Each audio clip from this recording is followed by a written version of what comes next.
विमल पोलो जुबा केसरी, हर पल मनाओ केसरी त्योहार। ओके शीतल जी, ये सरकार की उल्टी गिनती शुरू, ये कांग्रेस पार्टी की क्या स्ट्रेटजी है, या इसमें कुछ दम भी लग रहा है? क्योंकि जैसे मैंने कहा, अग्नि परीक्षा संसद में अभी हो जाएगी, पता लग जाएगा किसके पास कितना दम है। देखिए, विपक्ष का काम होता है कि वो सरकार के खिलाफ जनता में वातावरण बनाए और अपने पक्ष में बनाए। पिछले दो चुनावों में 2014 और 19 में, जिसका डिटेल अभी चूंकि आशुतोष दे चुके हैं तो मैं रिपीट क्या करूं, लेकिन वो नतीजे ऐसे थे जिसमें विपक्ष एकदम धराशायी था और उसमें उम्मीद करना जो था, उसे नहीं लगता था कि अगर वो ऐसी कोई उम्मीद लेके पब्लिक में जाएगा तो उसको कोई सुनेगा। लेकिन इस बार वो स्थिति बदल गई है, जिसका जिक्र भी उन्होंने कर दिया कि 240 सीटें हैं, वरना अकेले बीजेपी का बहुमत हुआ करता था। खुद प्रधानमंत्री अपनी सीट पर, उनका जो वोट मार्जिन था बहुत घट गया और जो विपक्ष का उम्मीदवार था उसका वोट बहुत बढ़ गया। उत्तर प्रदेश बीजेपी हार ही गई थी इस चुनाव में, एनडीए हार गया था।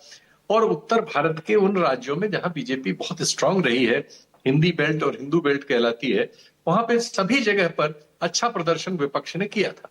मध्य प्रदेश और छत्तीसगढ़ वगैरह एक दो अपवाद छोड़ दें तो बाकी राजस्थान में भी, हरियाणा में भी, उत्तर प्रदेश में भी और बिहार में भी एक हद तक, और बाकी जो उसके अपने एरियाज थे जहां वो पहले से था वहां वो कायम रहा। तो ऐसी स्थिति में विपक्ष अब इस टेम्पो को आगे बढ़ाने की कोशिश करेगा ही, क्योंकि अगर बीजेपी की सीटें 240 की जगह 40 और कम हो गई होती तो हो सकता है कि सरकार ही ना बन पाई होती और सरकार दूसरों की बन गई होती है, गठजोड़ वगैरह की सरकार आ गई होती।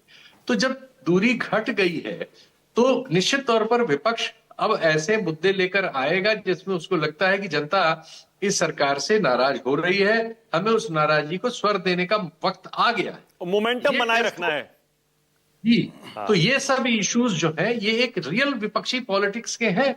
बीजेपी ऐसा करती रही है, इनसे बेहतर करती रही है, क्योंकि बीजेपी को मीडिया और अन्य चीजों का समर्थन हमेशा मिलता रहा है दूसरों की तुलना में, तो बीजेपी उसमें सफल भी रहती थी। महंगाई वगैरह के सवाल पर उसने चुनाव लड़े हैं, प्याज के दाम पे चुनाव लड़ी, जीती हारी है, टमाटर के दाम पे होता था, गैस के दाम पे होता था, और हमारे पास असंख्य वीडियोज हैं जिसमें बीजेपी के शीर्ष नेता गैस वैस सिलेंडर लेके या उसके रेप्लिका लेके और आंदोलन किया करते थे और लोग उनको सुनने आते थे और उनकी खबरें देखना चाहते थे।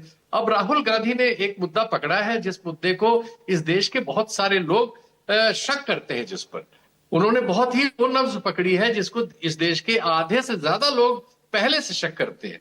और ये शक पैदा हुआ है कांग्रेस के करने से नहीं, या यूपीए के करने से नहीं, या इंडिया गठबंधन के करने से नहीं। ये शक हमेशा से हमारे समाज में रहा है। और जब विपक्ष में बीजेपी थी तो आडवाणी जी के नेतृत्व में, आपको याद ही है, एक किताब लिखी गई थी उनके एक महासचिव द्वारा, और उस समय इशू बनाया गया था ये जो मशीनें हैं इनकी धांधली पर 2009-10 में। तो ये शंका को हमेशा विपक्ष ने, इस शंका को कि चुनाव में बेईमानी की जाती है, रिगिंग होती है, मशीनों से फ्रॉड होता है, अन्य तरीकों से होता है, ये धारणा रहती है। ये अब इस धारणा को राजनीतिक रूप से भुनाने की कोशिश करते हुए हम विपक्ष को बहुत ताकतवर पोजीशन में देख रहे हैं। ओके। अच्छा, इसको किसी एक चुनाव से मत जोड़िए और घटाइए। राज्यों के चुनाव नतीजे देते रहेंगे, लेकिन ये मुद्दा राष्ट्रव्यापी है, ये मुद्दा एक अलग चीज है और लोगों में है ये, और ये रहेगा। चुनाव के नतीजे कुछ भी आए उससे थोड़ा डाइल्यूट हो जाएगा, अगर कोई नतीजा विपक्ष के खिलाफ आया तो थोड़ा दिन डाइल्यूट होगा, लेकिन ये रहेगा, ये है। लोगों में ऐसी धारणा हमारे यहाँ बहुत सारी होती है जो सही नहीं होती, लेकिन इसके पहले के जितने आंदोलन हुए सब धारणाओं पर ही आधारित थे। जैसा अभी बताया भी आशुतोष ने, एक पर्ची लेके चलते थे। इवन जेपी का मूवमेंट जब छात्रों के इशू से शुरू हुआ था, बाद में आप देखिए उनकी सरकार आने के बाद वो सारे इश्यूज 3 साल में ही डाइल्यूट हो गए। तो और उसके बाद वीपी सिंह का आंदोलन है, अन्ना हजारे का आंदोलन है कि लोकपाल हर चीज की दवाई है, उस पर पूरा देश झूम उठा और उसको लगा कि यही दवाई है, और वो दवाई अब देख रहे हैं कि कहीं पड़ी हुई है डरार में जिसको कोई देखने वाला नहीं है। तो ये हमारे जैसे लोकतंत्र में, और वैसे दुनिया भर के हर लोकतंत्र में, विपक्ष का यही काम होता है कि वो उस सेंसिटिविटी को सही समय पर गेज करे और उसको एड्रेस करे, और जो भी सत्ता में है उसके लिए चैलेंज प्रस्तुत करे। ठीक है, आप अभी बिहार घूम के आए हैं शीतल जी, 5-7 दिन वहां बिता के आए हैं, तो ये मुद्दा सिर्फ सोशल मीडिया में ही है क्या? और क्या वाकई इसके आधार पर वोटिंग भी लोग करेंगे क्या? 2 मुद्दे हैं। एसआईआर का मुद्दा उतना बड़ा मुझे वहां नहीं मिला, लेकिन चुनाव में बेईमानी होती है ये मुद्दा हर जगह है। चुनाव में बेईमानी होती है, ये धारणा रखने वाले बहुत बड़ा समाज है। अगर आप थोड़ा छेड़ दीजिए तो वो अपनी कुछ न कुछ, हर एक के पास एक कहानी है। और क्या उसके उसी इंप्रेशन में क्या वो उस हिसाब से वोट भी करता है क्या, वो सोचकर?